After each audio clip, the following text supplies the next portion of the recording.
रीवा शहर में गौवंश हत्या का सिलसिला थमने का नाम नहीं ले रहा है।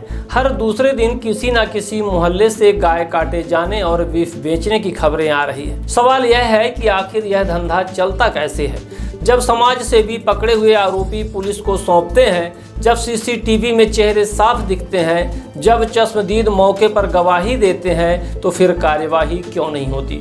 यह सीधा सीधा संकेत है कि कहीं ना कहीं इन अपराधियों को पुलिस और प्रशासन के भीतर से संरक्षण मिला है। लक्ष्मण बाग और उसके आसपास का इलाका तो खुलेआम गौवंश हत्या का गढ़ बन चुका है। लोग सड़क जाम कर करके थक चुके हैं, शिकायतें कर करके हार चुके हैं, लेकिन पुलिस केवल खानापूर्ति करके मामले को ठंडे बस्ते में डाल देती है। आखिर क्यों? क्या रीवा पुलिस इतना भी नहीं कर पा रही है कि रोज रोज हो रही गौहत्या पर रोक लगा सके? या फिर सच यह है कि अपराधियों के तार इतने ऊंचे स्तर तक जुड़े हैं कि पुलिस चाह कर भी हाथ डालने से डरती है? यह भी अजीब विडंबना है कि बीफ पर जीएसटी शून्य करने पर देश भर में राजनीतिक बवाल मच जाता है, मगर रीवा शहर की गलियों में रोज हो रही गौहत्या पर सत्ता और विपक्ष दोनों चुप्पी साध लेते हैं। यह चुप्पी बहुत कुछ कहती है। यह मौन संरक्षण का सबसे बड़ा सबूत है।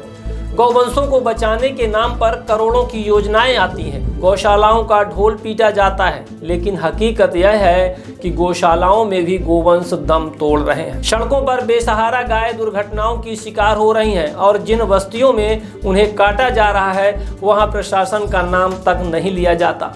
आखिर किसके इशारे पर यह खेल चल रहा है? रीवा पुलिस और प्रशासन की नाकामी अब सवालों से आगे बढ़कर शक में बदल चुकी है। अगर इतने सबूतों के बाद भी कठोर कार्यवाही नहीं होती तो यह मान लेना चाहिए कि अपराधियों को सत्ता और प्रशासन का खुला संरक्षण प्राप्त है। समाज सेवियों की मेहनत, जनता का आक्रोश और बार बार की शिकायतें अगर पुलिस की नींद नहीं तोड़ पा रही हैं तो यह रीवा की कानून व्यवस्था पर सबसे बड़ा तमाचा है। अब वक्त आ गया है कि शासन प्रशासन अपना चेहरा साफ करे, या तो गोवंश हत्या पर सख्ती से रोक लगाए या फिर यह स्वीकार करे कि अपराधियों के सामने उसकी रीढ़ झुकी हुई है। जनता सब देख रही है और जनता को मूर्ख बनाना अब इतना आसान नहीं रह गया है।